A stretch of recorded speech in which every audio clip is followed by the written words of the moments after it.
Good morning. A warm welcome to all of you at the first ever online science exhibition at TBIS.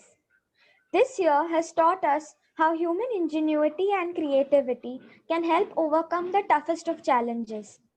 In less than a year, the world has come together not just to vanquish the new viral foe with vaccines developed in record time, but also unleash the power of technology platforms to facilitate online business and education. Our event today is testimony to this innovative and indomitable spirit within all of us. As the finale for our Science Week, we are proud to present to you the young and budding scientists and inventors of grade 9 who have put together a wonderful bouquet of ideas which they will present to you this morning. It is with great pleasure that I introduce our esteemed judges for the day, Mr. Raman and Ms. Jadhav. Mr. Thotatari Raman is a veteran business journalist, a globally awarded teacher, management professor, education quality expert, and a nationally awarded author.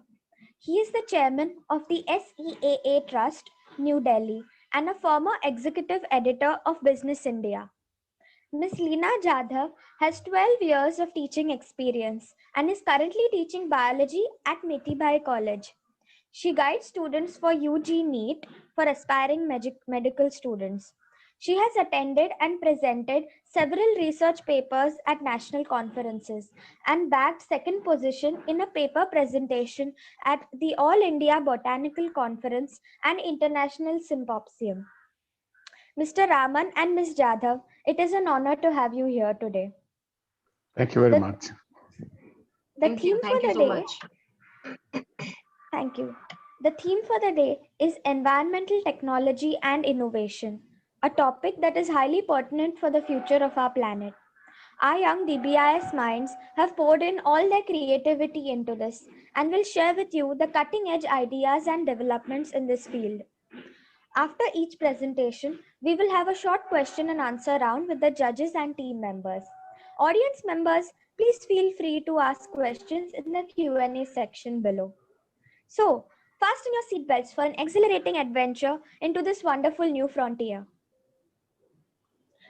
We will begin with our first team, comprising Shalom, Brittany, Shreya, Kiara, and Megha. They have named themselves Chemical Control. They have brainstormed a fun and innovative way of helping the viewer understand their topic by way of a self-edited video, a website, and an app. So let's give it up for Shalom, Brittany, Shreya, Kiara, and Megha.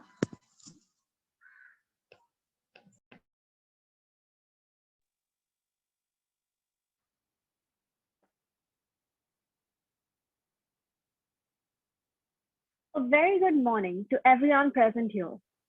Thank you, Durga, for the lovely explanation. Truly, we have thought hard on how to make this presentation an awesome one. So without any further ado, let's jump straight into it. Let's kick this off by showing all of you a video our group has made of how excessive use of fertilizers affect food chains. Lights, camera, and action.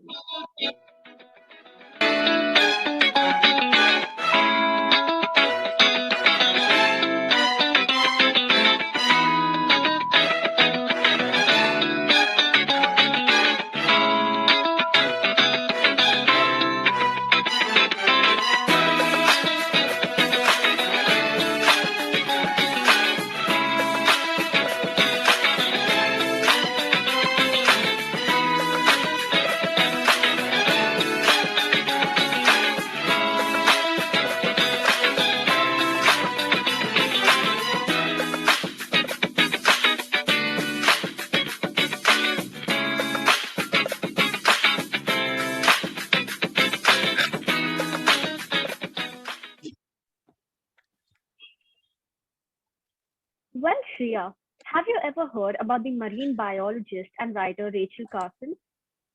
Yes, in fact, I was just reading about her the other day. She is hailed as one of the most important conservationists in history and is recognized as the mother of modern environmentalism. That's right. She challenged the use of man-made chemicals, and her research led to the nationwide ban on pesticides. Her environmental movement also eventually led to the creation of the US Environmental Protection Agency. Oh, Brittany, she was a real difference maker, wasn't she? Her first work was published in a children's magazine when she was just 10. Oh, wow, that's pretty cool for a 10-year-old. Rachel Carson spent the 1950s researching the effects of pesticides on the food chain. This work culminated in her book Silent Spring. Quite keen on reading it now. Where can I find that book, Brittany? Well, here's the QR code. You just need to scan it and it will redirect you to the page that has the entire soft copy of the book. You can all go and check it out and enjoy the book in your free time.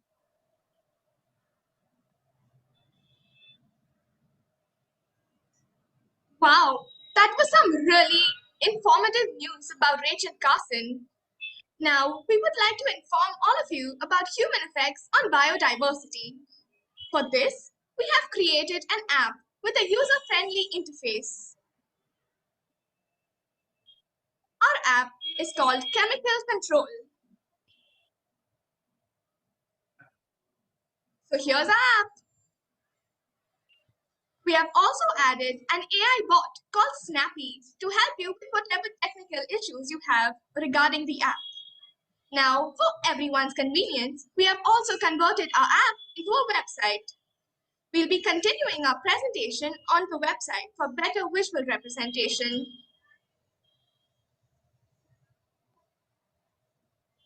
So here is our About Us page.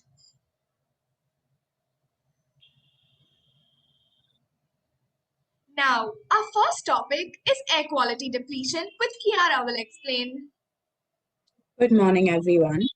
The degradation of air quality is a huge environmental hazard. Human activities cause many chemicals to be released in the atmosphere. They could either be toxic themselves or produce noxious compounds when exposed to ambient ultraviolet radiation. UV radiation is an essential driver for the generation of ground level ozone, or O3, and particulate matter, including sulfate, nitrate, and organic aerosols. They have major health implications for humans and the environment. That's really sad. Shreya, why don't you take over and explain what ground depletion is all about? Sure thing, Shalom. Groundwater is an extremely precious source in the world. It provides drinking water to millions. However, groundwater depletions are quite common as well. Groundwater depletion is when the water levels decrease. There are many countries, like the United States, who experience groundwater depletion. Oh no. But now we will talk about water table depletion. There are two main causes of the depletion of the water table.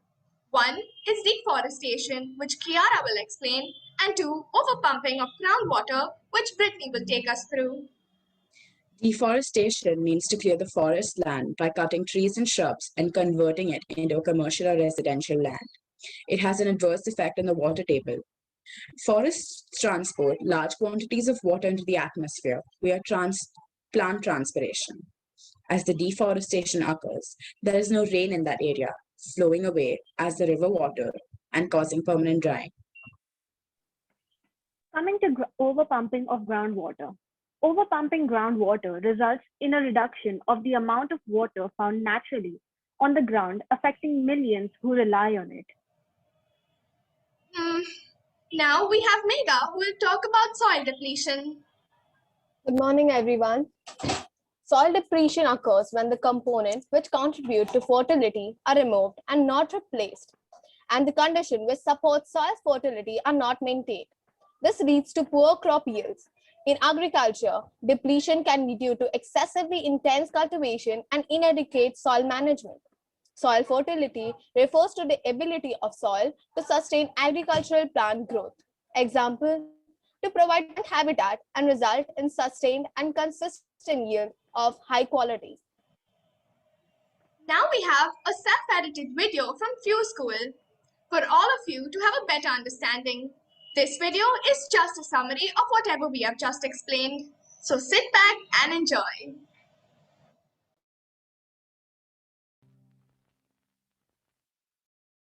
Biodiversity is a variety of life. In this video, we're going to look at how humans are negatively impacting biodiversity. Here are some of the main human-induced threats facing biodiversity. Habitat loss. Overharvesting has had a huge effect on biodiversity. Humans historically exploit plant and animal species for short-term profit. If a resource is profitable, we develop more efficient methods of harvesting it, inevitably depleting the resource, as is currently happening with fishing and logging. The exploited species then needs protection. The difficulty is that the demand then outstrips the supply, and so the resource value rises. This increases the incentive to extract the resource and leads to the final collapse of the population, as happened with whales, elephants, spotted cats, cod, tuna, and many more species. Human activities are polluting the air and water. Toxic discharge into water from industrial processes, unsurprisingly, has a negative effect on local aquatic species by killing, weakening, or affecting their ability to reproduce. Another big water pollution problem is eutrophication. Phosphorus and nitrogen in fertilizers run off agricultural fields and pass into rivers. These surplus nutrients cause algae to bloom, which then starves other aquatic species of oxygen and light, causing them to die. Acid rain is a consequence of humans polluting the air. This causes lakes and water bodies to become more acidic, killing fish, mollusks, amphibians, and many other species. A huge impact humans have had on planet Earth is the introduction of alien species to habitats. Throughout the Earth's history, there have been periods of rapid climate change that have led to mass extinction events. We are currently in a period of fluctuating climate, but nearly all scientists agree that human activities like burning fossil fuels are speeding up global warming. We don't know how much climate change is going to affect biodiversity in the future, but it is predicted to be huge. Loss of sea ice and ocean acidification are already causing huge reductions in biodiversity. Climate change alters temperature and weather patterns, with changing patterns of rainfall and drought expected to have significant impacts on biodiversity. So there you have a selection of human-related impacts on biodiversity. Human activities are reducing biodiversity. Our future depends upon maintaining a good level of biodiversity, and so we need to start taking measures to try and stop the reduction. Something we'd also like to highlight here is eutrophication. It is a process in which a water body becomes overly enriched with nutrients, leading to plentiful growth of simple plant life. The excessive growth or bloom of algae and plankton in a water body are indicators of this process. Eutrophication is considered to be a serious environmental concern since it often results in deterioration of water quality. Thanks, Kiara. That was really helpful. Now that you have learned about causes and effects of human activity on biodiversity, our main aim is to have a few solutions to this. To prevent air quality depletion, we could take steps like using public transport, turn off the lights when not in use, recycle and reuse. No to plastic bags. Use of fan instead of air conditioner because air conditioner release chlorofluorocarbon, which is very harmful for the environment. Avoid using products with chemical. To prevent groundwater depletion, you can start off by turning off the tap when not required. You can manage chemical waste appropriately. You can also reuse whenever possible and educate others about this matter. Deforestation solutions. Now, one, to prevent deforestation, you simply got to stop cutting trees. Two, you can also inform others and educate your peers and friends. And three, practice reforestation and afforestation. Now, when it comes to overpumping of groundwater, it costs hundreds of liters to be lost every single day. But don't worry, there are solutions for this too. Since everything in today's world is changing and new technological advancements are on the rise, we can have a sensor to send signals to the water pumper to stop pumping whenever water needs are met. And two, well, not everyone can afford a sensor, right? But don't worry, they can install a mini water reservoir at the side of it to fill excess water so nothing gets wasted. To prevent soil degradation, we could curb industrial farming, bring back the trees, stop or limit plowing, stop cutting trees. On your screen, we have also added a picture of the Chipko movement. Leave land alone. Now, this is what we consider the best part of our app and website. We have added a feature for you to clear all of your doubts and questions regarding the information we have put up in the app and website. Do feel free to write and submit your questions anytime. You simply have to add your name, your email ID, and then your question. It's that simple, and then we'll reply as soon as possible. Thank you everyone for patiently listening to our presentation. We hope it helped. Stay safe. God bless. Thank you once again.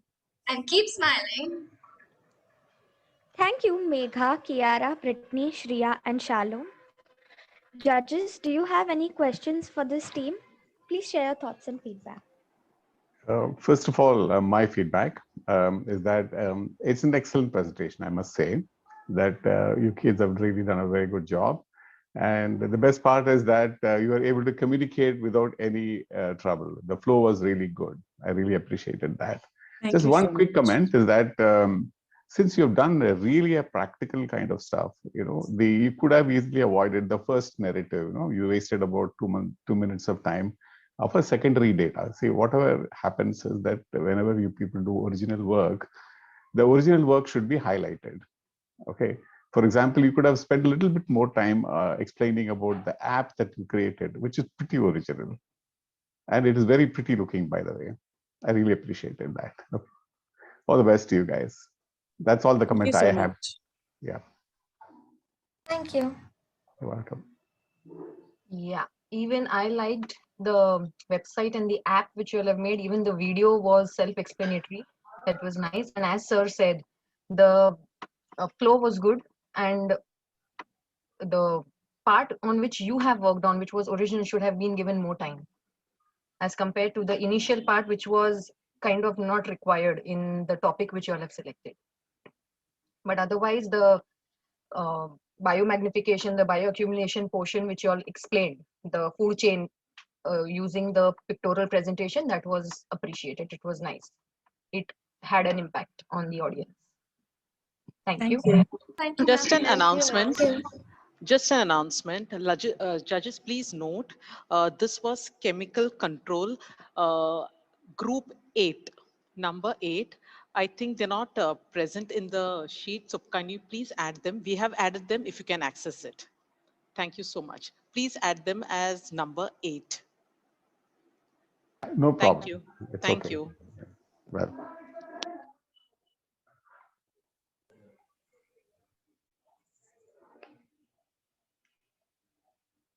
Thank you. Our second team comprises Shamika, Fioni, Pari, Kanishka, and Suhani. They will enlighten us with their exciting project on aquaponics.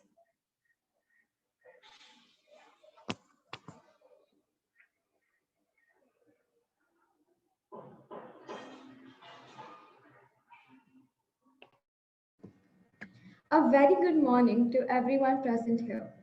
Ever wondered how fishes can help plants grow? We know you haven't, but well, we'll present about it. It's quite interesting actually, as it surely had us fixated on researching about it. As a matter of fact, this could be the revolutionary future of agriculture.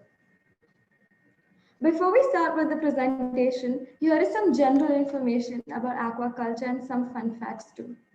So this is the pie chart which shows the water footprint of farmers, and it clearly shows that crops use the most water out of all the other uses. We will be explaining this later in the presentation. So I will just read this out, and then the presentation as it goes on, we will get to know more about it. So there's low energy consumption, there's year-round crop production, there's 85 to 90% less water consumption than traditional irrigation. There's crop production at least 10 times higher, and there's flood and drought resilience. This is the percentage efficiency chart. There's 70% higher production rate in aquaponics. There's 90% efficiency. There's 25% less energy, 25% energy use, and there's 85% more reduction in water usage.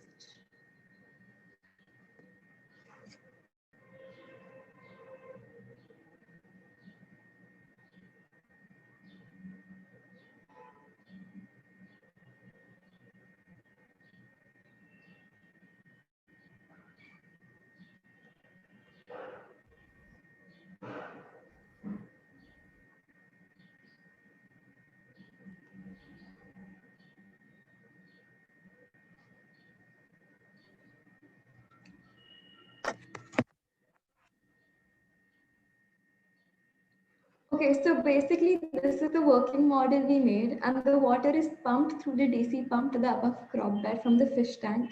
Now, because aquaponics is a soilless aggregate, we've used marbles to hold the plants together instead of the clay pellets, because we didn't have the actual resources to make an entire proper system. The water gets circulated because of the hole in the crop bed and goes to the fish tank, and the process keeps getting repeated. So, and this is a very simple physics system, so it's very easy to make a home uh, aquaponics system.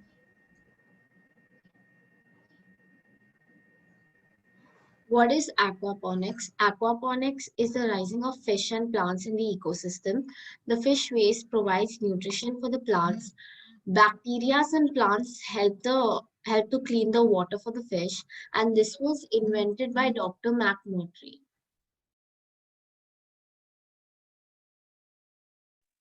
How does aquaponics work? Beneficial bacteria gather in the spaces between the roots of the plant and converts the fish waste and solid into substances that plants can use to grow. Fishes excrete ammonia, which has to be converted to nitrates, as ammonia is harmful for the plant. Bacteria in the walls of the fish tank turn ammonium to nitrates. This way, aquaponics is not only highly efficient, it is a very great ecosystem as well.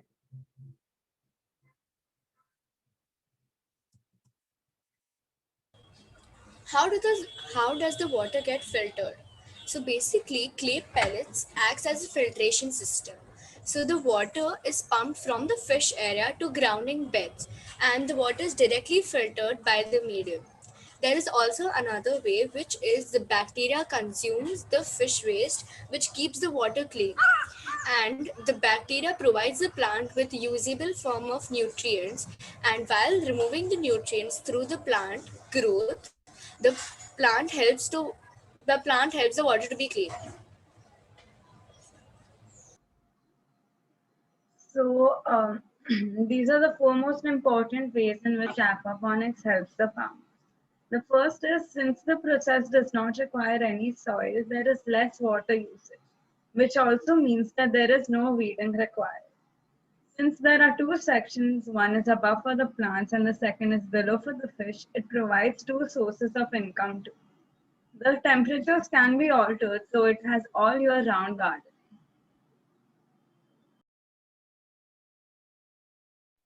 This is just a video to summarize all that we've learned so far.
Thank you for listening to us. Mr. Bean surely seems to be very happy about it. We hope you now have a gist of our topic. This is Tamaka. Pari. Kanishka. Peony and Suhani signing off. Thank you, Shamika, Fioni, Kanishka, Pari, and Suhani. I now invite the judges to share their thoughts and feedback. Yeah, this was an interesting presentation as well. The topic itself is very interesting because aquaponics is going to be the future of agriculture. Okay, the only restriction you people had is you restricted it to the fish tank. You know, the aquaponics relating to fish being used as one of the material as a what do you call co-product. I mean, something that you can produce along with the regular thing. Now, that restriction actually made your presentation also restrictive. The aquaponics is today is a very, very large farming method. So there's a lot of material available on this. So I think as you go into the future, you can do a lot of research and probably get up a career for yourself as you go into the future. And that's what I would personally feel. Excellent idea. Very good. Good presentation. Yeah. Hello everyone. I liked the topic which you all have chosen. I would like to know you all made your own setup for hydroponics. You cultivated your own plants. What were the practical difficulties did you all face while doing that setup? Okay, so basically, we made a very small scale model, right? Just to show the thing. Right. So the electronics that we use, that the pump and all, like it could fail. I mean, it didn't fail in ours, but we tried it the second time and then it worked. So the pump had a failure. So if that happens, then in the actual aquaponic plant, that could be a very disastrous thing because then the entire aquaponic system won't work. So that could be one.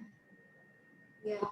Probably that is also one of the practical difficulties that today's farmers face, because of which this there is still it is not yet being applied by the farmers of our country. Yes, Yes, ma'am. ma'am. I think what you Yes. pointed out is very correct because they have experimented with this. That is also not Yes. highlighted by this Yes. team. The The team should amount have of actually work. talked about what you Yes. have done. You know, that Yes. would have been nice. The amount of work which you all have done, that should have been given more time. That should have been highlighted more to the audience as to how exactly step by step you all went ahead. What was the initial setup and what was the end product? The entire process should have been shown very clearly. Would have given a much more better understanding and the amount of hard work that is required for such a simple technique.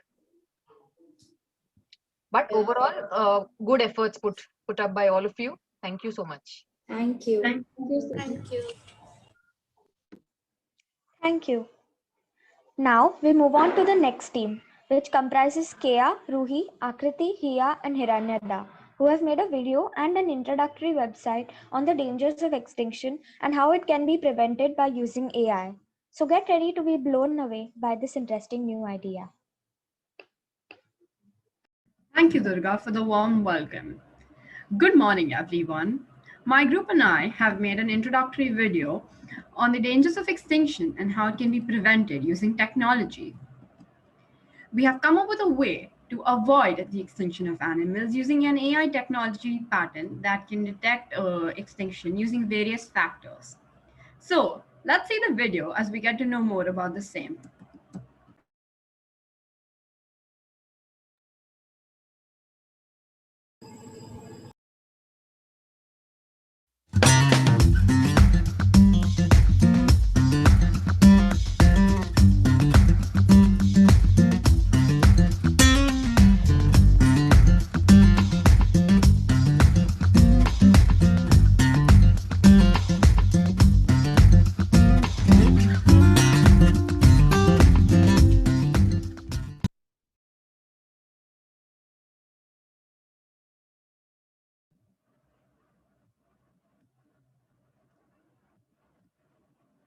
This is our introductory website.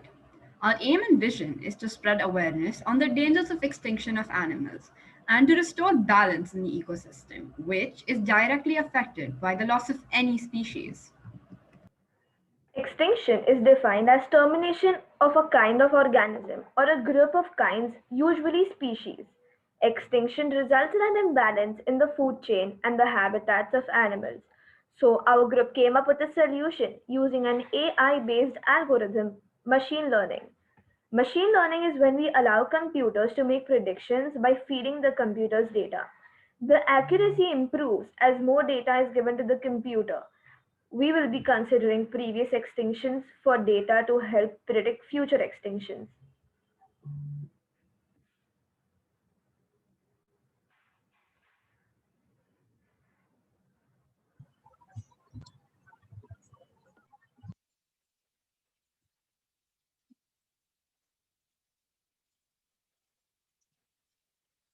The example above is the way in which AI technology uses algorithms and flowcharts to, sorry, give me one second. The example above is the way in which AI technology uses algorithms and flowcharts to separate different species into different groups, such as blue, which is not in danger, green, which is neutral. It means it is not in danger, but it can be. Yellow, which is endangered, and red, which is extremely endangered. Not only that, it creates and maintains a database of all animals and is used in case of need. Coming to the point of how it helps endangered animals. AI technology maintains a database of extinct species and has highlighted the reasons for the extinction. When a species is endangered, the technology is aware of this as it maintains account of the animals alive of a particular species and keeps track of the numbers.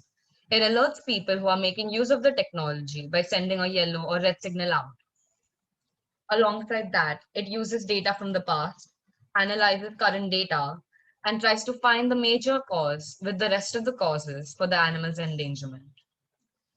This can help people concerned not miss out on the animals that are in danger of extinction. Organizations such as NGOs will look out for the animals and preserve them according to protocol. They will know the causes of extinction, and the computer provides a lot of alternative solution in analytics and future predictions. Such technology can help millions of species that can be endangered in today's fast-moving and ruthless world. This technology is a programmed code that can be installed on computers of organizations and entities that require them. It is a compilation of different algorithms, commands, and yes and no situations. As you can see, these are a few animals which have already gone extinct or are critically endangered. We have also stated the reason for the animal's extinction, where they were most commonly found, etc. These are the factors which we will be considering when looking at preventing extinction. This data will help us in the monitoring of other animals to see if they are on the verge of extinction or could be affected in the distant future, as a computer will be able to analyze which animals in certain regions might get affected by problems that now extinct animals from the same region has faced. The point of this website is to incorporate the machine learning algorithm on this website so people can look up names of animals, see if those animals are on the verge of extinction. On behalf of my entire team, I would like to thank you all for your undivided attention.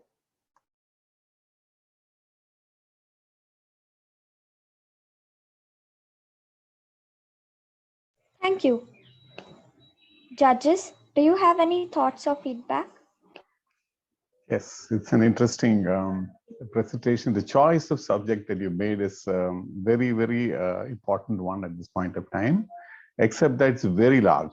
In the sense, I have to really see your website to see how much of data that you really have on it, because AI requires data, and this sort of project has to be an international one based on cooperation among many, many stakeholders from around the world. So as an idea goes, it's an excellent idea, but not doable at your end. I don't know how much you have tried, because your presentations really don't tell us what exactly that you guys have done.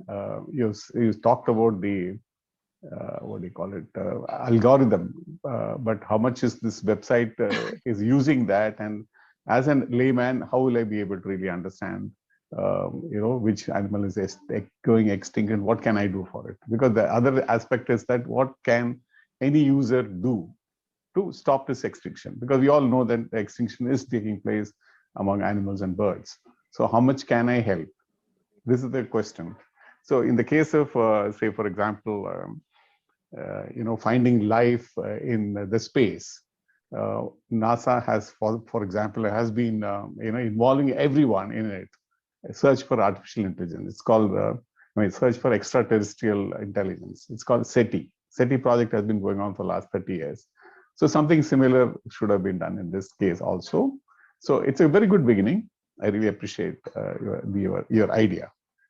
Yeah. Yes. Yeah.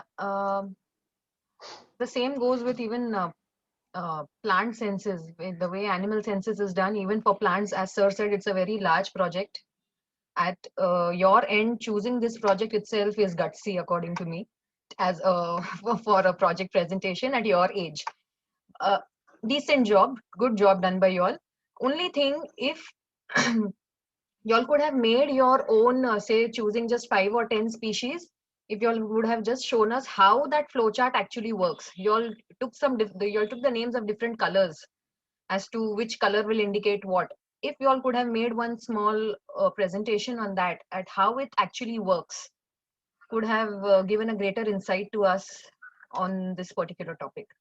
But overall, choosing this topic itself is good effort. Thank you. Should I tell you how it works? Like we have discussed this in the group. I think it will take more time then. That's okay for today. No problem. Yeah. Thanks, Thank Lynn. you. Up next, we have Aditya and Anthony with their project. They have created a startup proof of concept project known as Carbonizer, which is made for analyzing each particular activity performed by individuals for identifying how to lower their carbon footprint and live a more eco-friendly lifestyle.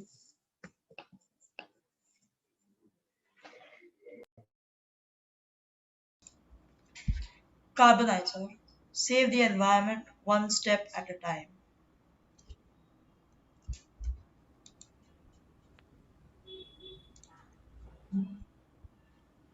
What is a carbon footprint? It is a measure of the impact our activities have on the environment, in particular climate change. It relates to the amount of carbon dioxide emissions produced in our day to day life by our activities for electricity, transportation, manufacturing, etc.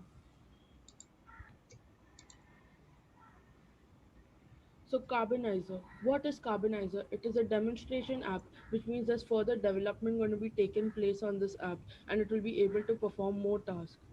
Carbonizer is an AI app which can record your carbon footprint and will tell you some ways to lessen your impact on the environment. How does this app work? This app is coded for Android devices, which will ask users questions and the users have to input their responses.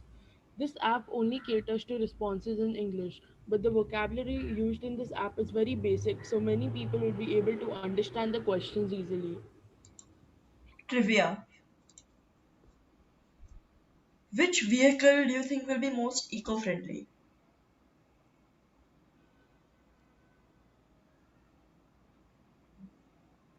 Anyone can answer, especially the judges here.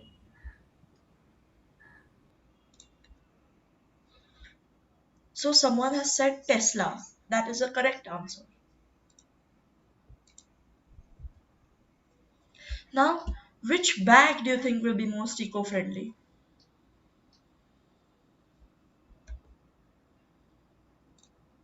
Someone has given the correct answer again. It is the paper bag.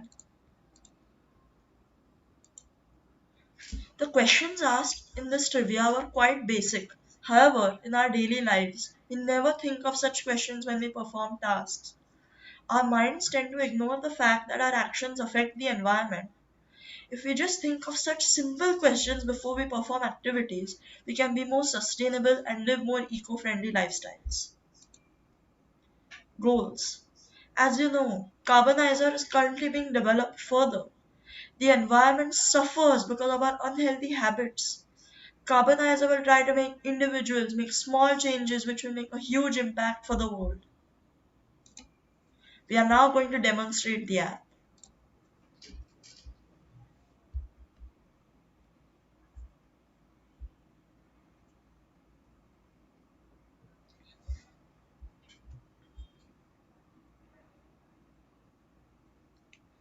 So let's say I am watching a YouTube video on how to perform a maths equation.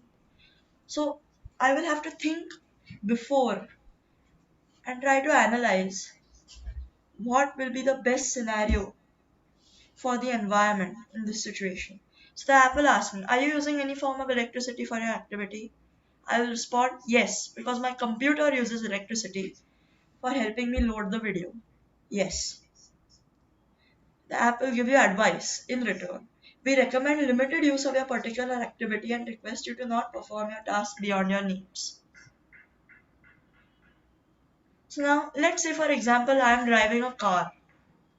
So, are you using any form of electricity? No. Does your activity involve any kind of fuel? So, I will respond, yes, it does involve fuel. The app will give me advice. We recommend you use more eco-friendly tools for your tasks such as battery-powered devices, those powered by clean energy such as solar power or hydrogen fuel.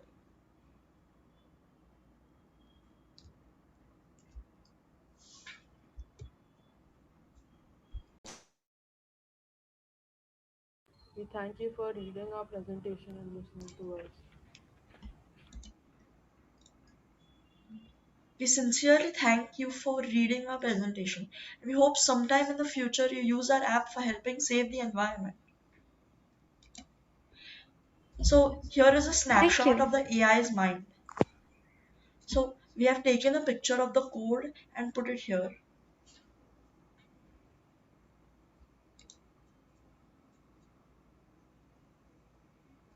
Credits. Thank you very much. Thank you, Aditya and Anthony. Judges, would you like to ask any questions? Once again, this is the original idea, excellent idea. The thing is, format is very, very big, so you couldn't have done more justice than this. And also, if you ask a question and someone gives, I mean, even the app gives an answer, first of all, I'm not likely to ask the question. Then if I see the answer, I'm not likely to read it also. So this is the kind of practical difficulty that you will have in these kind of apps. If it is audio based, for example, something you start an activity and then it tells you saying that what you're doing is probably could do it better or anything of the sort, probably would help. But somebody reading from an app is not really going to help in that sense of the term. But yes, it's a good idea. As an idea goes, it's very good. Something like a wearable. If you add this to your wearable watches, for example, might work. This kind of thing. Good solutions like this will work. Thank you, sir. Yeah, good effort. Yeah, the idea is good. Just one addition I felt could have been made, like when you are suggesting as to what can be done to reduce the carbon emissions, use of 1 star, 2 star, 3 star, 4 star air conditions, refrigerators, that could have been included. Then we know about the vehicle engines being upgraded now. Earlier it was BS6, 4, and now you have BS6 and Yeah. 7. So these are some minor things which could have been included just for an upgradation. But otherwise, yes, the topic was interesting. It was good. Ma'am, as you know, this was a demo app. So we only trained the AI with limited amount of time. So because of that, the AI is not able to go to the full capacity of its scale. So because of this, we are not able to add all the things that we would like to. So we even tried adding details about cars, details about aeroplanes, details about pets, like which pet will be most eco-friendly to maintain. Okay. But Mhm. but since we had a limited deadline, we could not train the AI so much. Excellent. It was not a negative feedback. Don't take it that way. It was just uh, I didn't see any of these ideas even being spoken about. So I thought maybe you all missed out. So it was just a practical suggestion from my end. Otherwise, no problem. Nice. Thank you, ma'am. Thank you. Thank you. Our next team comprises Vidan, Vansh, Ronaldino, Cristiano, and Anika. They will enthrall us with their presentation that proposes to minimize gas emissions by using levitation and propulsion due to magnetic force. They aim to use concepts of maglev trains and set a strong foundation for a bright future. A very good morning to Father Orville, judges, Meena ma'am, teachers, and my fellow students. Now we will present our project on reducing gas emissions.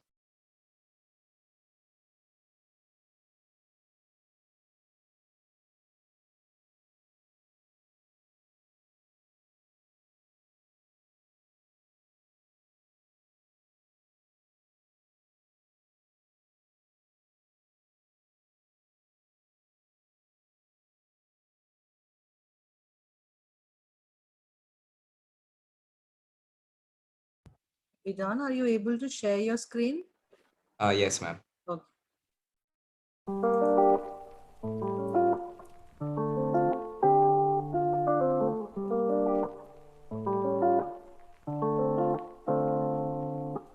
Our model demonstrates the simple concepts of physics, levitation, and propulsion due to differing poles. Like poles repel and push the vehicle forward, opposite poles attract and pull the vehicle forward. Our model is only a prototype. We have not been able to achieve levitation, but we have achieved movement due to propulsion.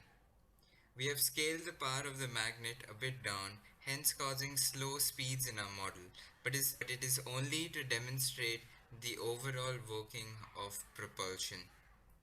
We propose to use the concepts used in maglev trains in various other vehicles too, reducing gas emissions in the process. Let's learn about our project in a classroom manner. Children, any doubts? We have Annika, Cristiano, Bidon, Vanch and Ronaldinho as guest speakers today. My question is, how deep exactly is this gas emissions problem? In 2014, road transportation accounted for 90% of the greenhouse gases emitted in the atmosphere in India. A typical passenger vehicle emits about 4.6 metric tons of carbon dioxide every year. If you haven't already guessed, this number must be decreased in the future. There are solutions already developed for a reduction in gas emissions in trains. Cool, but what exactly are those solutions? Maglev, short for magnetic levitation, is a system that works using the basic principles of magnets. That is, like poles repel, unlike poles attract. The maglev system is already in use. Maglev trains work off this very principle. These trains float over the guideways using the basic principle of magnets to replace old steel wheel and track trains. Since there is no friction other than air resistance, the trains can hit speeds of just about 500 kilometers per hour.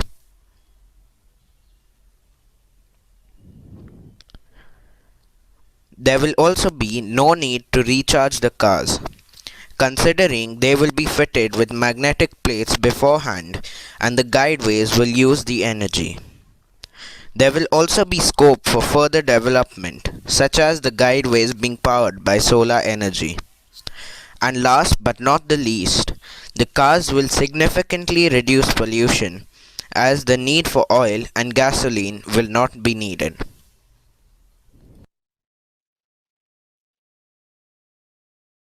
That was really interesting. But are there any more advantages? Or is that the only one? Speeds are just one benefit of maglev train. As mentioned earlier, these trains rarely touch the track. This means that vibration and noise is kept to a bare minimum. Less vibration and friction mean fewer mechanical breakdown.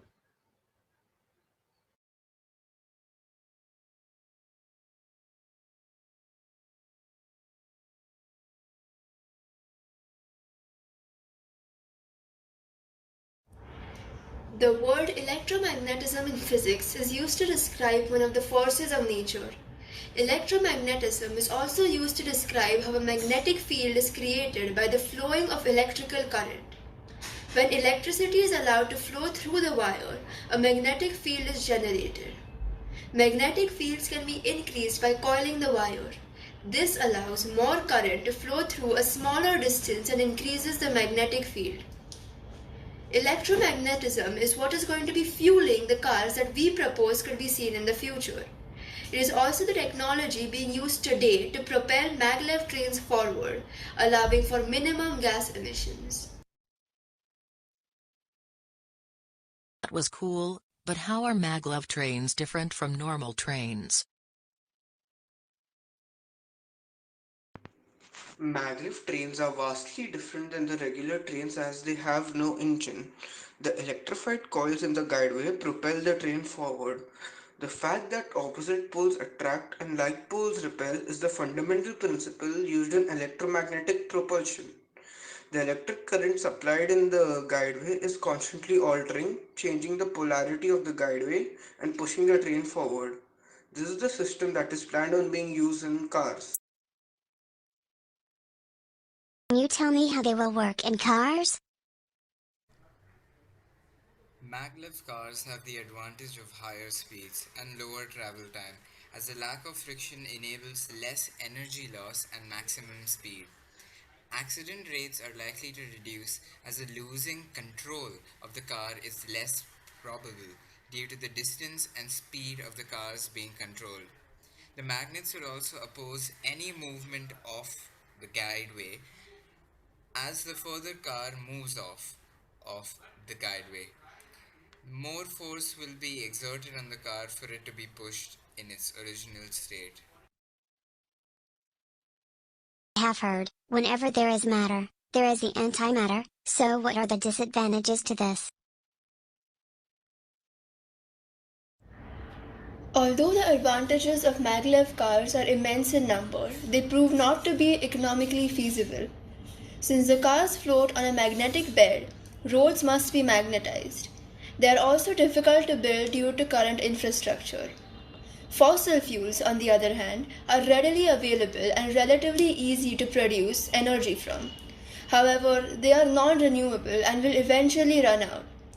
The increasing fuel costs are also a big disadvantage. Fossil fuels also release carbon dioxide and sulfur dioxide when burned and thus increase pollution in the atmosphere. Was great. Thank you to all the guest speakers.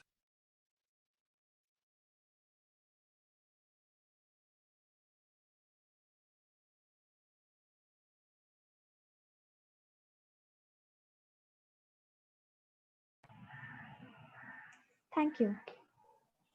Judges, please share your thoughts, comments, and feedback. Lina ma'am, will you go? Yeah, the app itself was made very nicely, self-explanatory. Do we have these kind of trains in India yet? There are some which are being used in like as prototypes, but not officially. We haven't started officially using them. The project has been proposed in August 2020. Yes. Yeah. Looking forward to this, but yeah, overall a good idea, a good topic. Need of an hour, we would say. And just one comment on this that you kids have done a great job in picking up this idea. Just one this thing is that connecting it to cars kind of probably confused this whole presentation of yours. You would have connected it to Hyperloop because that's where the next maglev is going. Maglev has been around for a long time now, except that in Indian context, probably we never really wanted to use it because for us, its cost makes a big difference to us, the kind of trains that we use. But if it comes to Hyperloop, definitely, yes. That's where the technology is really going. So you could have mentioned at least a line on the connectivity. That's the only thing that I saw, but it's a brilliant idea, frankly. Good idea. Thank you. Thank you. Thank you.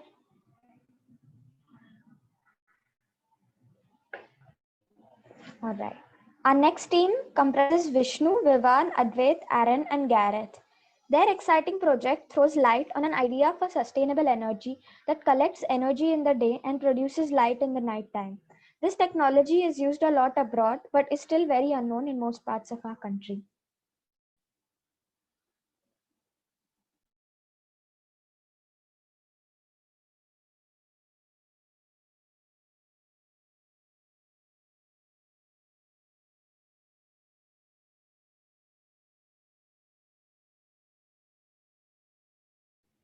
Hello, everybody. Um, Me, Vishnu, Advait, and Aaron, we have a small presentation on the future with solar lamps. What is solar energy?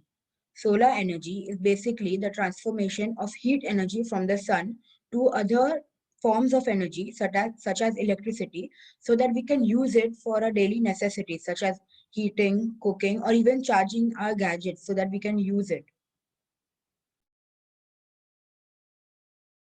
Solar cells, or solar cells, also known as a photoelectric cell, is an electric device that converts the energy of light being emitted by the sun directly into electricity by the photoelectric effect, which is a physical and chemical phenomenon. Individual solar cell devices can be combined together to form what we know today as solar panels. The photoelectric effect is a process that generates photovoltage in a photoelectric cell when it is exposed to sunlight. It is this effect that makes solar panels useful because this is how the cells within the panel convert sunlight into electric energy. There are three major types of solar panels. They are monocrystalline, polycrystalline, and thin film. These are the three types of photoelectric solar cells. A solar cell is what is a solar cell made of? A solar cell is made of two layers of silicon that are treated to let electricity flow through them when exposed to sunlight. One layer is positively charged and the other is negatively charged. As photons enter the layers, they give up energy to the atoms in the silicon to form electrons. What are solar lamps? They are also known as solar lights. It is a lighting system which has a LED lamp, battery, solar panel, and a charge controller.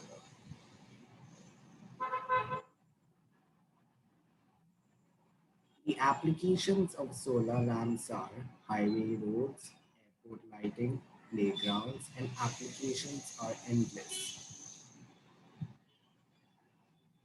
Why solar lamps?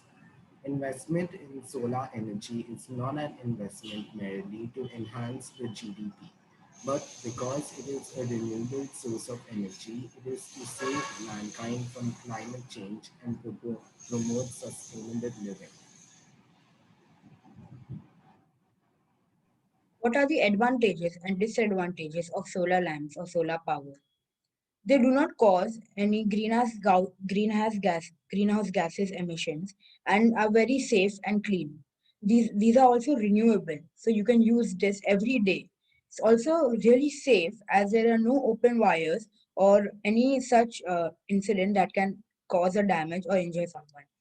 The disadvantages: it's very expensive to initially install all the materials and everything needed.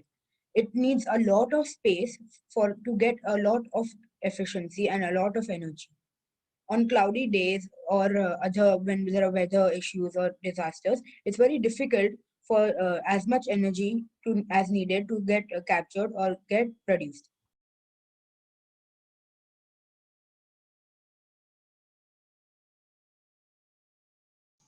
Which countries has used solar lamps? Countries such as Kenya, the lamp is supplied to the Kenyan market from a UK supplier, which has factories worldwide, including Egypt, Taiwan, Hong Kong, China, and Mexico. In India, solar lamps represents 4.5% of Indian solar module.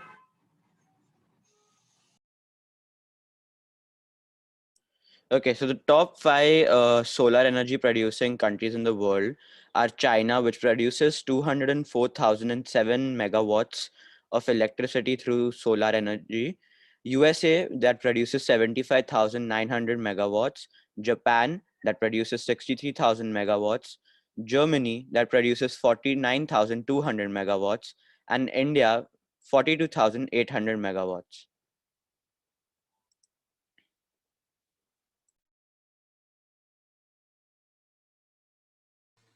Make the future bright. The world economy can afford a billion home lighting systems that reduce costs and light up each dark home and equip it with a TV, a refrigerator, a fan, and a few LED bulbs.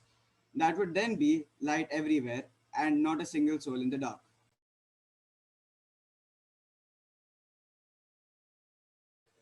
Uh, the solar power satellite.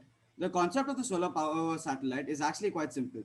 It is a gigantic satellite designed to act as an electric power plant orbiting the Earth, which utilizes wireless power transmission of space-based solar power.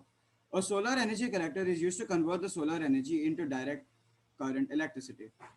All this energy is used by astronauts in space stations to keep the space station working while containing the light and energy needed. The Indian Mars Orbiter. The Mangalyaan mission by ISRO in 2014 was the most unique space mission by any country, as it was comparatively low cost to missions ran by other countries. The satellite orbited the Earth in an elliptical form and launched towards Mars. After launching, solar energy was used like wind, and the solar panels like sails of a ship to boost the satellite into reaching the Mars orbit. Solar energy based idea. Considering we are an agricultural country, the government should provide solar energy panels set up at the farmlands, which will not only help the farmers get free energy, but they also earn from the government rentals for the land space used for generation of the solar energy. The farmers have the option not only to do farming on their lands, but also earn additional income by generating energy for the government. This idea is being used currently in some parts of the country by the government and is being spread across slowly. This is a small video of a solar panel that we made.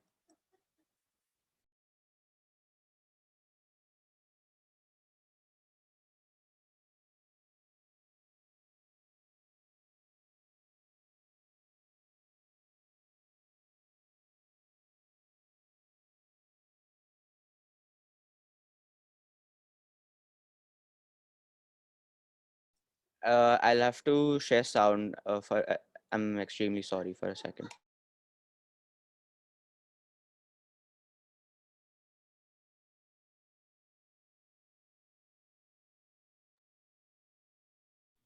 Here is a small video.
Thank you, everybody, for your undivided attention. Thank you, Advait, Vishnu, Vivan, and Aaron. Judges, do you have any questions, feedback, or suggestions? Yeah, this topic is a very popular one because everybody is kind of familiar with the solar, and you summed up that very well. Except that be a little bit careful when you are using a presentation that company names don't come in. You seem to have in that video a lot of stuff on a particular brand, so that sort of thing should be avoided when you're making a public presentation like this. Otherwise, the topic was very well covered. I can say that, but original work of yours is nowhere to be seen in this. So that's something that you have to have emphasized when you are talking about this. All right. Yeah. As Sir said, topic is very popular. A lot of discussions have already been going on. A practical use is also there of solar systems. Um, Overall, good presentation. Two things. One, uh, solar lighting practical at individual level. Like if I have, say, a rooftop of 30 by 30 meters, then if I install a solar panel, approximately how much of electricity will it generate? Maybe that value could have been given, which would have reached out to us in a better way. Second, um, make in India product, uh, which you all, the video which you all showed, hoping to see many more make in India products from budding entrepreneurs like you all, so that our country will be self-sustainable. Thank you so much. Thank you. Now we move on to our next presentation by Ibrahim, Vedant, Rahul, Rishit, and Prisha. Get ready for an exciting adventure as they tell us about their helpful tool. They have created an online website and an application which classifies organisms and diagnoses diseases that the organisms are susceptible to. Thank you, Durga. We have stumbled onto this idea after finding its implications and applications. Our main idea is to create an app and a website that can easily differentiate between different organisms and can be able to identify the different diseases that can infect these organisms. We will be presenting a website and an application which will help you all understand more about our idea.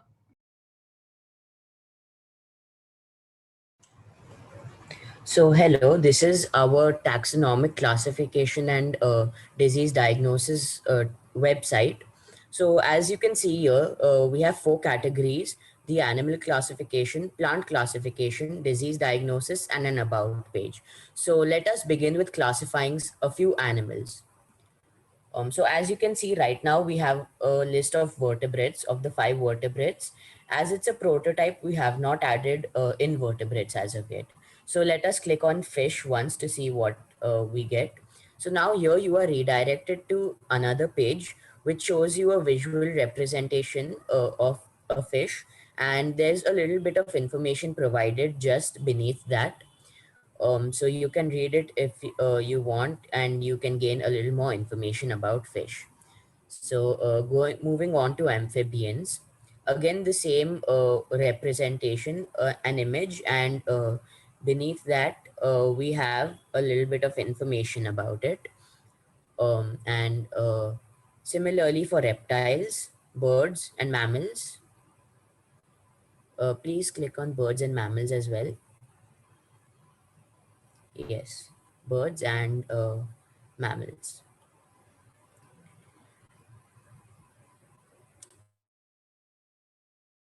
Similarly, we have also made 5 sections for the plant classification. We've divided it into conifers, flowering plants, mosses, ferns, and algae. Just like we did for the vertebrates, we go to the button and we get a image and a series of information about the particular plant that you have selected. So this is for conifers. This is for flowering plants. You can take a minute and read it.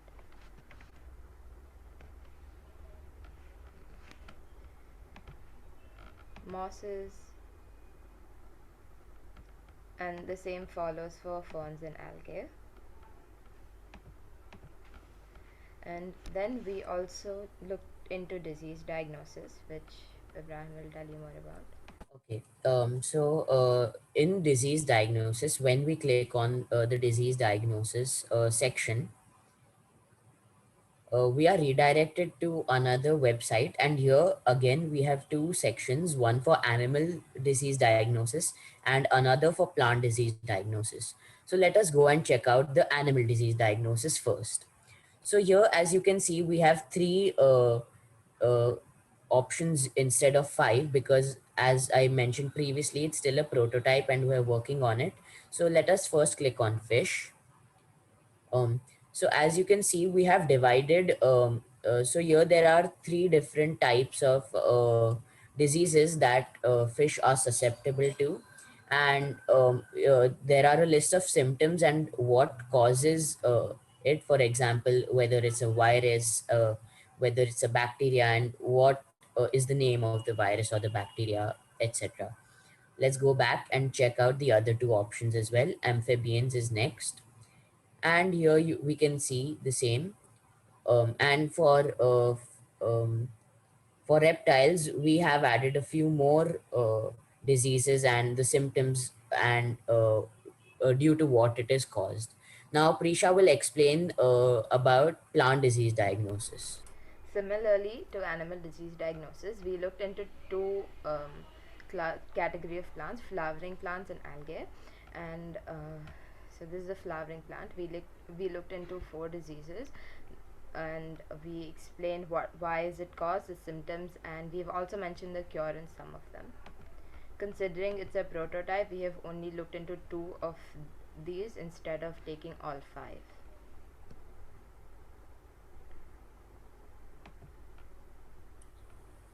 Let's go back to the main page. Prisha, just share it once again. We had the about page too.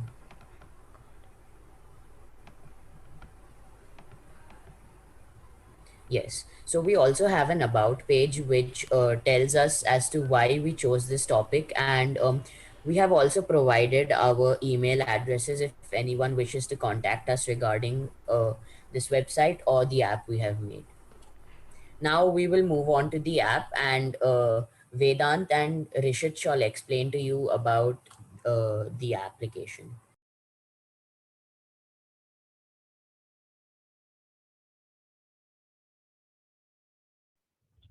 The app coded by our group is called classifications. So it's another form of presentation which has almost the same information present in it. So it was made using the app called iBuild. So it comprises of five main categories. The first one is the website. Uh, it is made for the user to be able to access it easily, and it just redirects you to the same website that was just presented. Next, we have animal types. So it consists of five main groups of vertebrates. So, further informing you about the number of species and basic information, allowing you to classify it easily. So, after this, we have animal disease diagnosis. Uh, Animal disease diagnosis allows you to categorize the disease, because once you categorize the animal, you will know which animal it is. For example, if I classify a fish, I can go to the disease section and I can get information about the virus. For example, Cori herpes virus or any other virus. The same for amphibians and reptiles. Then we have the plant type. It helps you classify the plants in the same method as animal classification. And for the diseases as well, we have provided the names of each kind of diseases and information about it. Now I would like Vedant to take you through the rest. So we are planning to classify more groups like invertebrates, and we want to extensively classify them also. So we may add class, genus, and species. We also plan to add a AR representation of the animal for different animals. AR is augmented reality. So And as basically, a we created this app and the website. So our main motto is for biology students and the people who are interested in biology or who want to help save the environment. We want to provide them with the information so that somehow it will be helpful to them and the environment as well. Someone who does not have access to veterinarians can also use this website and app. They can learn more about the diseases that animals are susceptible to, or plants to in this case. And we also intend on adding some cures later on. So it'll be helpful in also curing the animal, the organism as well. So that was our main motive when it came to creating the app and the website. Thank you.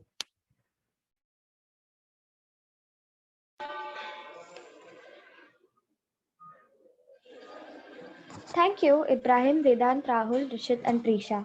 I now invite the judges to share their thoughts, questions, and feedback. Yes, this is pretty much an adult work, I must say. There's a huge amount of work that has been done. And of course, two different websites having a common sort of theme. Probably you guys would have made it into one.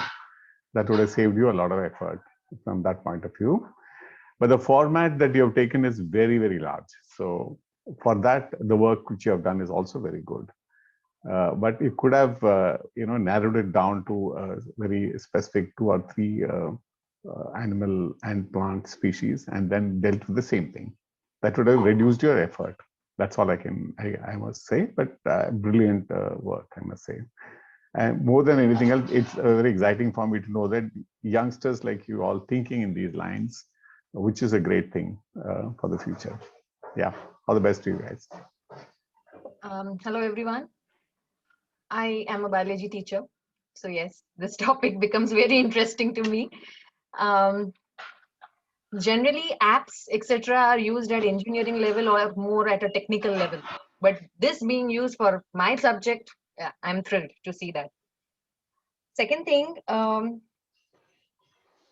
know this is a prototype. This was a prototype, a small example, but a few things from a biology teacher's perspective, which I found was the animal classification which you all chose was in correct order as per the course of evolution. But the plant classification which you took, it started with conifers, that is gymnosperms.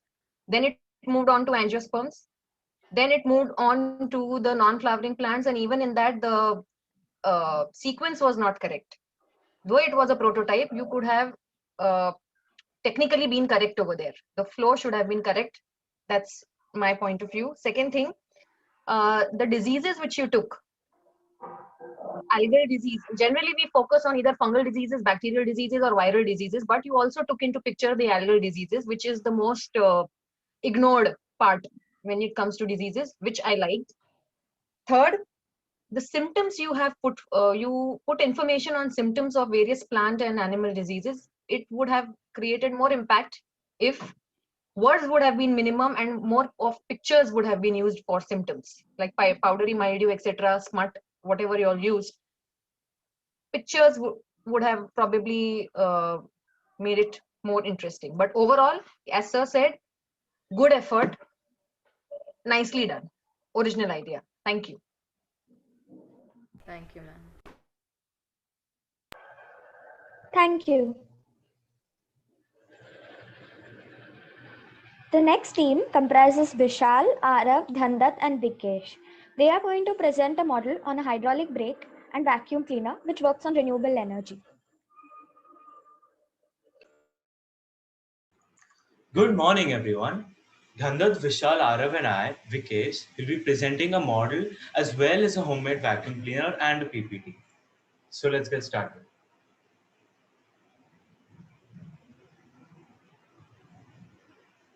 So this is a picture of a hydraulic brake which is used in a normal car. When the brake pedal is pushed, the piston in the master cylinder exerts a force on the brake fluid and the resulting pressure is transmitted equally to 8 other pistons, but in this picture only four are shown. These force the brake shoes or pads against the wheels and stop the car. Liquids are almost incompressible and they pass on any pressure applied to them. Use is made of these facts in hydraulic machines and thus the force gets multiplied. Suppose a downward force acts on the area of the small piston. The pressure transmitted through the liquid is force upon area. So the pressure on the second piston is small f upon big A.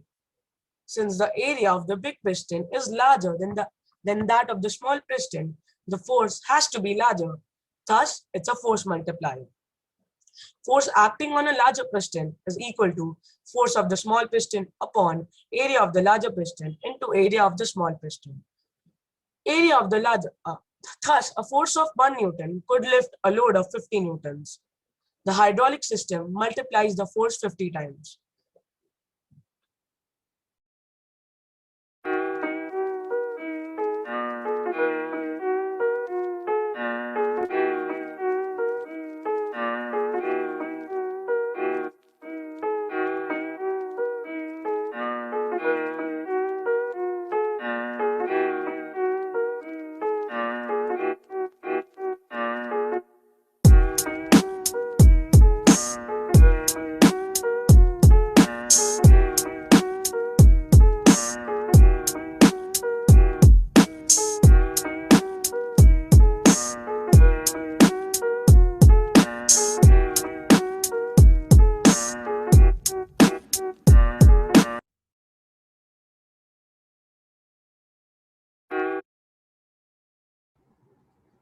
Benefits of the hydraulic system. A hydraulic system is an efficient transmitter of power.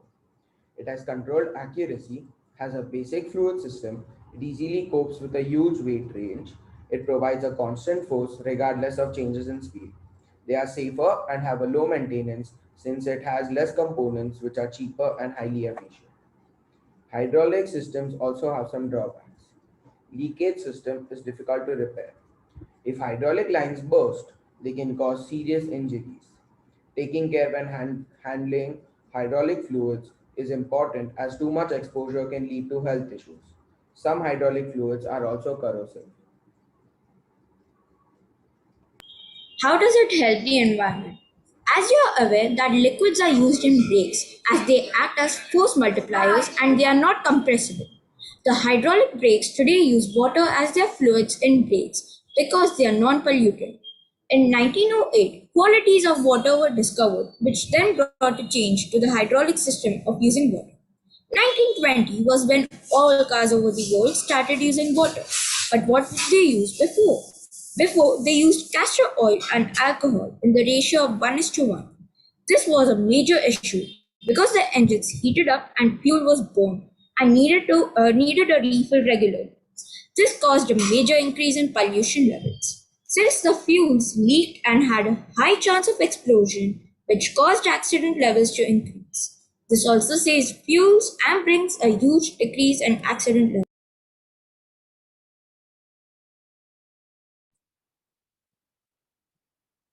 This is a vacuum cleaner which is charged by solar or wind energy only.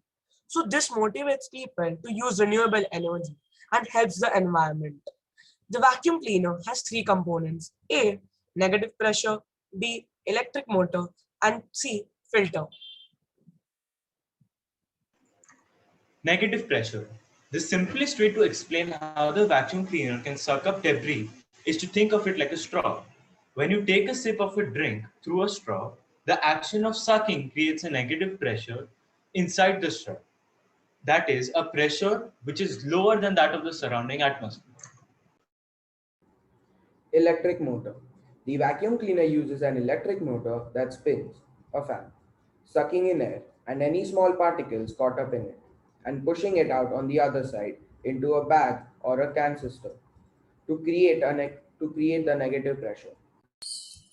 Filter.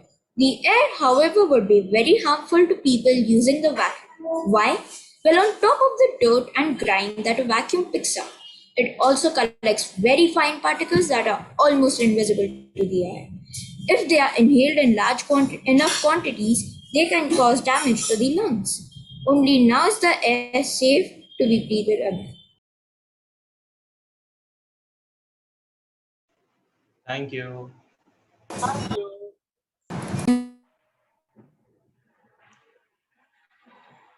Thank you, Vishal, Arav, Thandat, and Vekesh. I now invite the judges to share their thoughts, questions, and feedback.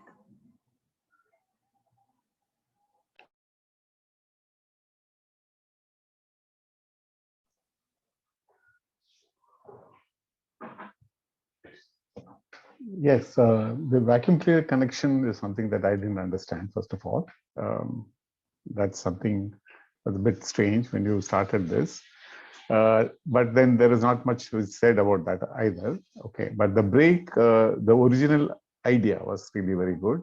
Uh, I didn't expect that how you test it. You tested it very well. I really appreciate that. It's an extremely good, innovative idea. Yeah, overall, it was a good presentation as well. Thank you. Yeah, the working model was the highlight of the entire presentation. Gives a much more clear idea as to how practically it is being used in different vehicles. And apart from vehicles, even in day-to-day lives, also there are equipments where hydraulics is used. Overall, good idea, good presentation. Thank you so much. All the best. Thank you. Thank you. Thank you. Thank you. Up next, we have Shivaditya, Karthik, Rohan, Ronak, and Vivan with their groundbreaking presentation. Did you know that we release 37 billion megatons of carbon dioxide every year?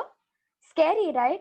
Well, not to worry, because this group has come up with solutions to tackle carbon emissions. Thank you for that introduction, Durga, and a very good afternoon to everyone present here today. Today, our group wants to help make Earth green again. Let's start the presentation with a quote. Terry swearing in one said, "We are living on this planet as if we have another one to go to. And frankly, we do not. The problem with this planet right now? Carbon emissions. Let's help put that into perspective.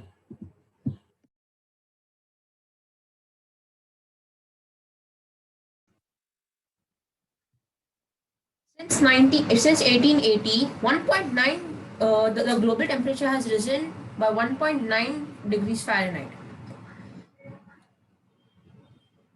The Arctic ice minimum is decreasing by 13.1% each decade, and the sea level is rising by 3.3 millimeters each year.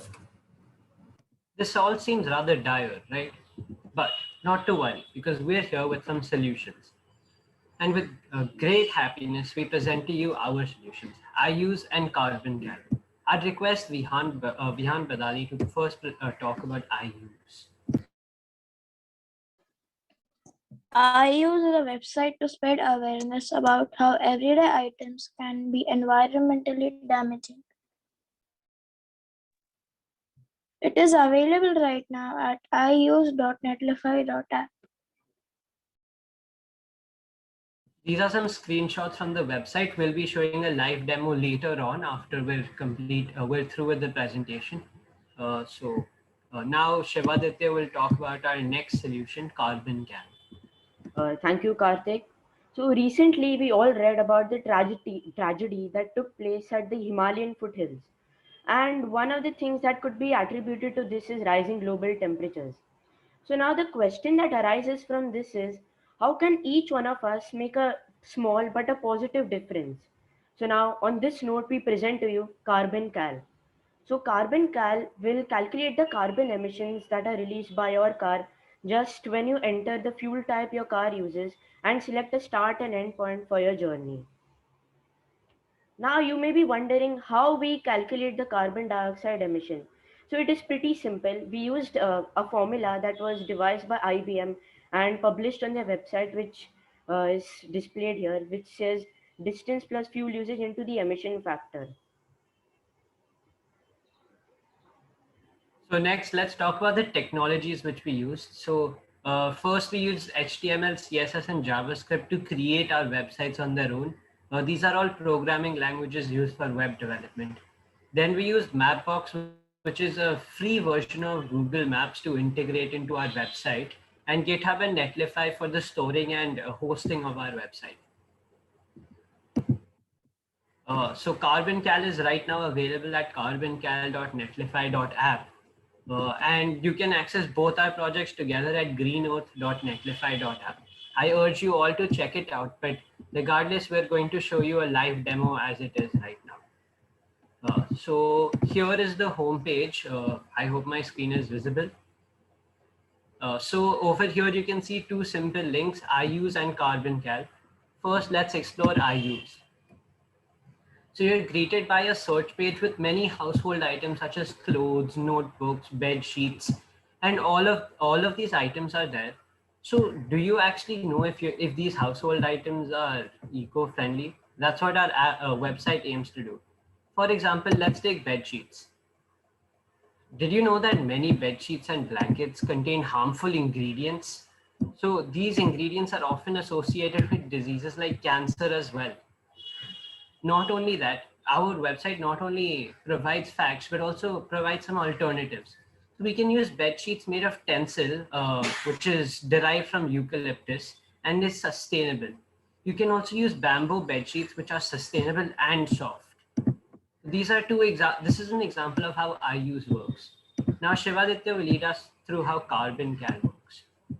Okay, so now I'll give you a walkthrough of how CarbonCal works. So when you load the website, you'll get a simple prompt saying which fuel does your car use. So let's just type petrol. Okay, so now after you type your fuel, a map will load onto your screen, and then there will be a search bar on the top left corner, and you have to enter your starting area. So let's just enter the name of our school or the area that the school is in. So Matunga. After this, it will zoom in to the area that you have inputted, and then you use a tool on the right hand side, and then select a start point for your journey. So let's just select Don Bosco, and then you can just move the tool to any other place that you would like to go to. Yeah, and then you have to just click on the plot there, and after that you will get an alert saying the carbon emission of your trip is 413 grams. So this is not it, folks. We have gone one step further. So Karthik, if you could please zoom out.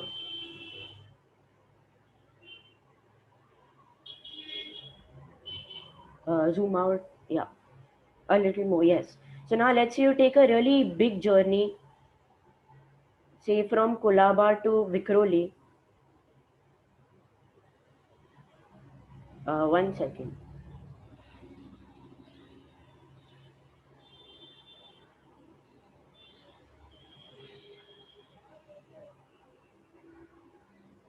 Is my screen still visible? Yes, it is. Karthik, if you could extend the route a little bit more, say from like Mumbai to little places further away.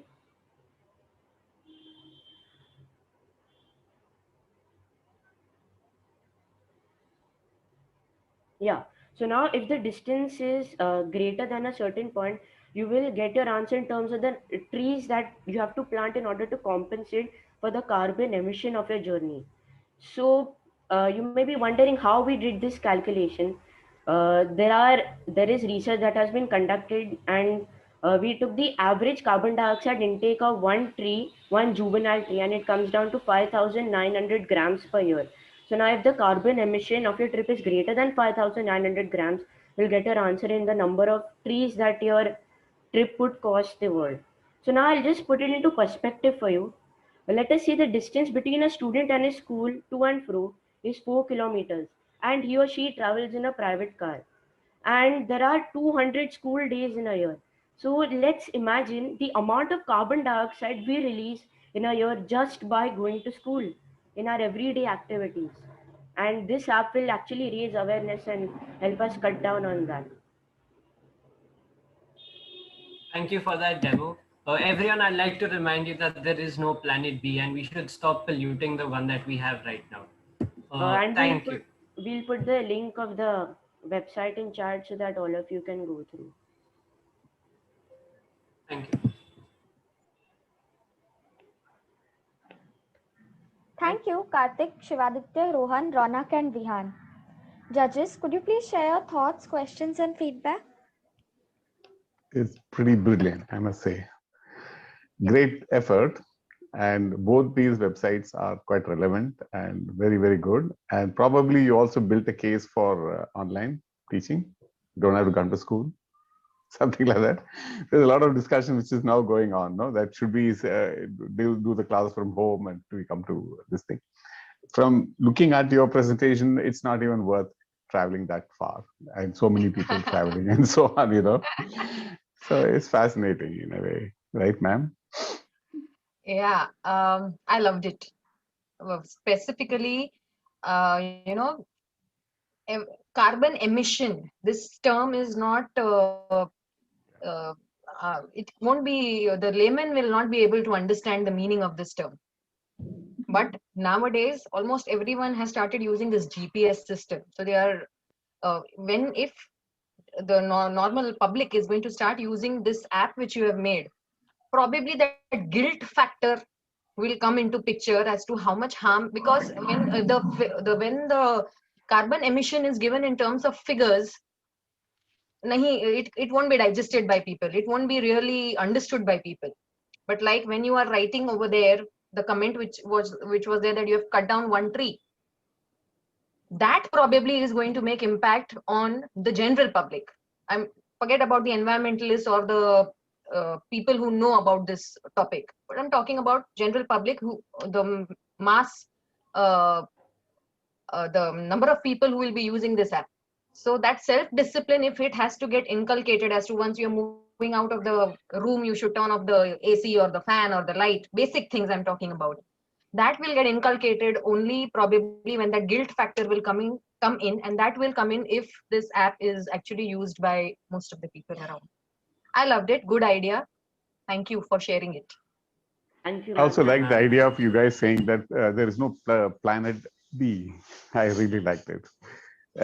That's just something that everybody should know. We don't have another planet. I'm sorry. It's not going to work. So you may go to Mars, you may go anywhere, but we only have the Earth today. So we have to defend Earth one way or the other. Absolutely. Absolutely. Yeah. Thank you, sir. Thank you, ma'am. Right. Thank you. Thank you. Judges, could you please share your thoughts and feedback on the science exhibition as a whole? Can I go, ma'am, first? Yeah. First of all, the idea of putting youngsters to work in the topics which are relevant. See, tomorrow's industries are today to be conceived. Much of the industries that have been working today, I'm a business journalist, so I really understand this part of the story. Much of it is based on fossil fuels, very, very environment unfriendly. They use minerals and metals and stuff like that. It's all completely about destruction of our environment. Most of our industries are built on that.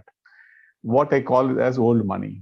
The new money is now coming from services, using intelligence, using knowledge, using education, and so on. In the process, people also understand that we have destroyed environment. We still have a kind of chance still to preserve a bit, but we have already done it. The huge damage we have done.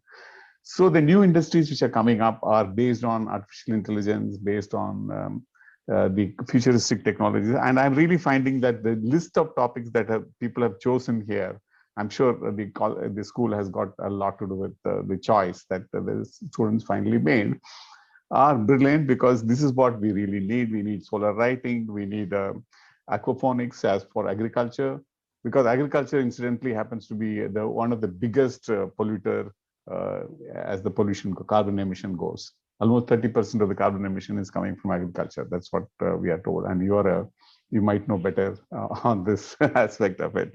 the point is, these are the topics which the young minds should really be engaging with. Whether you come with a project, or you don't come with a project, that's a different story.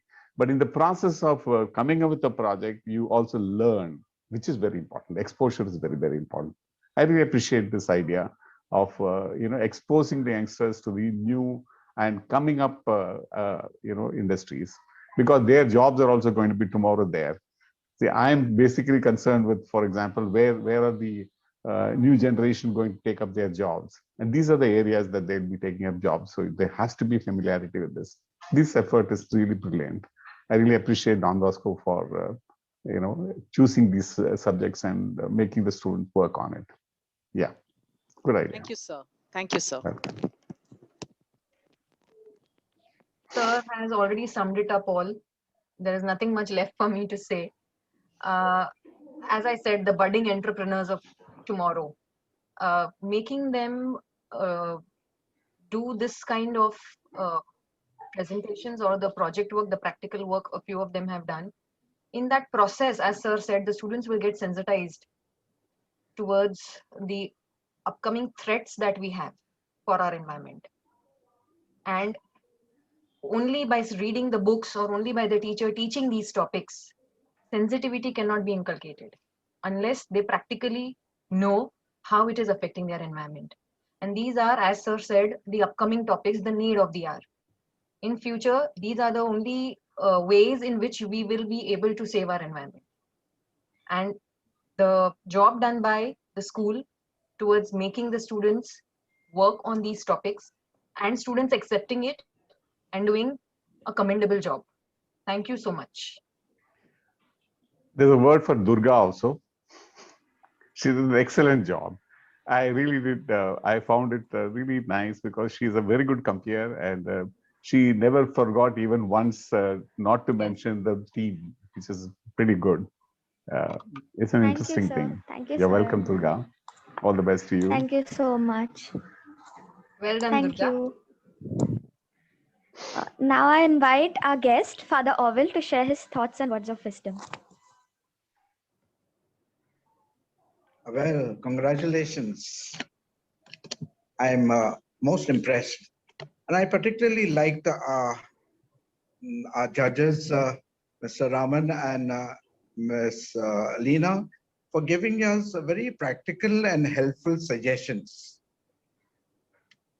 And what more do I say?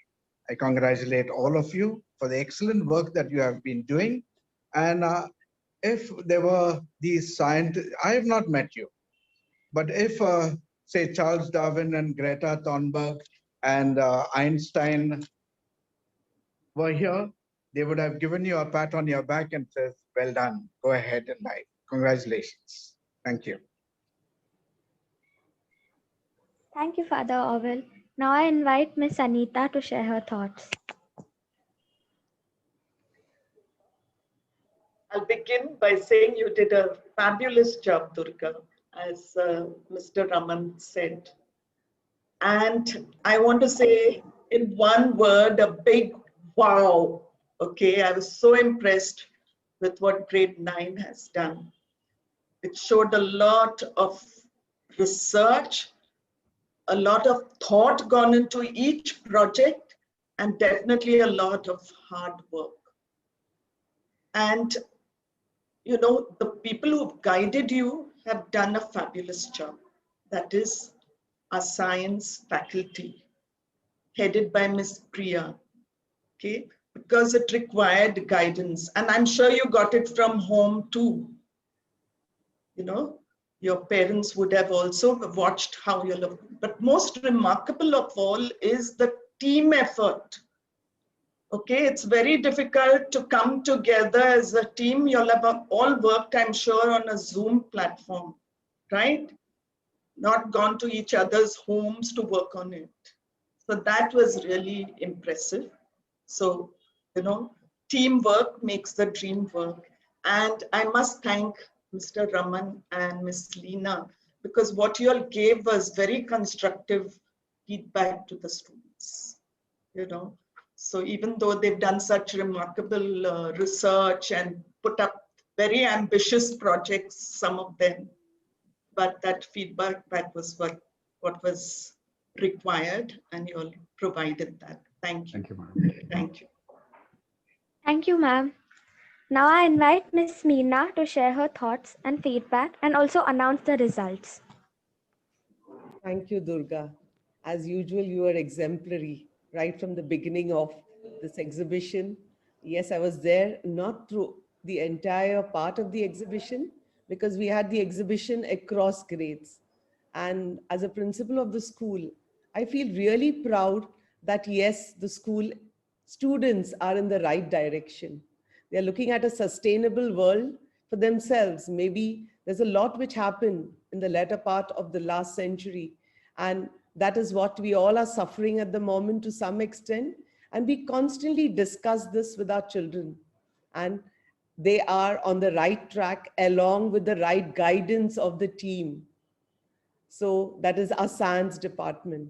So carefully selected different projects for our children, which they researched on. And as they say, only when you research, you understand what are the problems of the world.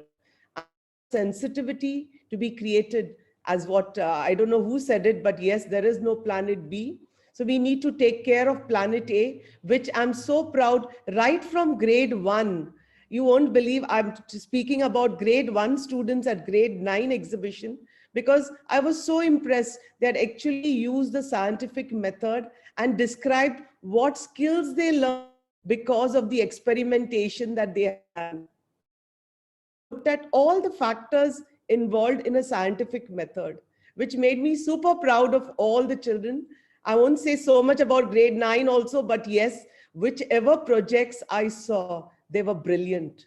The work that you all have done, I know it involved lots of nights because you all were not physically present in school, where you could sit with your friends, discuss for a few hours, and there it was ready. It took nights and days in order that you could put up your presentations. And I love you all for that. I don't know how much I can praise you, but you all have been brilliant. That's all I want to say. And yes, thank you, Sir Aman, for coming, and Miss Leena, and giving your valuable inputs after each project. I'm sure our children will look at all these inputs and yes, look at how they would then create these apps which would be used by, most of them were apps which could be used by many. And then we will tell you all where our apps have gone, maybe at another time when you all could physically come to school and meet our children. So Looking now, forward to it, ma'am. yeah, we would love to have you all again when you can meet our children in person and not on a physical setting. Thank you. Sure, ma'am. Thanks a lot. Raman and Ms. Thank Leela. you. So now to what you all have been looking forward to. Who's going to tell me who's in the third position? Come on, fast. Who's in the third position? Any guesses? Unmute yourself, children. You all have done us proud. Tell me who's in the third position. Come on. We are, ma'am. We are. Who? Our group. Yes, no, ma'am. We are first. You're first, okay. So I'll tell you who's in the third position. The hydraulic brake, Arav, Vishal, Vikesh, and Dandat. Congratulations. So you've got 47 points and in the third place. Now again in the second place, we have two groups. It's become so difficult for us to give only first, second, and third. This happened even in the morning. So environmental scientists Vedant, Prisha, Rishit, Rahul, and Ibrahim. Environmental studies, second position, along with chemical control, Shalom, Shreya, Brittany, Kiara, and Megha. Congratulations to both the teams who are in the second position. And in the first position, which one? Karthik group. Yes? Karthik group. Karthik's group. Carbon Cal it is, right? Yes. Shiv, Aditya, Karthik, Vihan, and Ronak. Well done with 55 points in the first position. So congratulations to all the children Ma'am, and the all of you are winners. first position is carbon emissions? Yes, carbon emissions. Good. So all of you are winners. The fact that you all have put up such beautiful projects, yes, but we had to select some of them which were a little better than the others. Hence, we had you all competing for the first, second, and third position. Thank you, children. and have a lovely weekend. And thank you, Mr. Raman and Leena. And the science teachers, you can relax this weekend. That's a good one. Thank you so much. Congratulations to all of you. You put in a hard work. God bless. Thank you, and best wishes to all of you, the team as well as the students. Thank you all Thank for you. joining. Thank you. Thank you. As this you. event comes to a Welcome. close, we take the opportunity to express our gratitude to all those who made our first ever online science exhibition a memorable success. I would like to thank our judges, Ms. Leena and Mr. Raman, our guest, Father Orville, our director, Father Crispino, and principal, Ms. Nina Saldana, for blessing this occasion with their presence. A big thanks to the teachers, staff members, our prefects, and the IT support team, without whose support this webinar wouldn't have been possible. I would also like to thank all the teams for such beautiful and insightful presentations. A special thanks to all the science teachers, Miss Priya, Miss Anupa, Miss Saujanya, and Miss Ritu. They were the secret support behind all of the presentations. And finally, I express my thanks to all the attendees and viewers for whom it has been a great pleasure and delight to put this together. Thank you all and have a wonderful day. Thank you, Durga.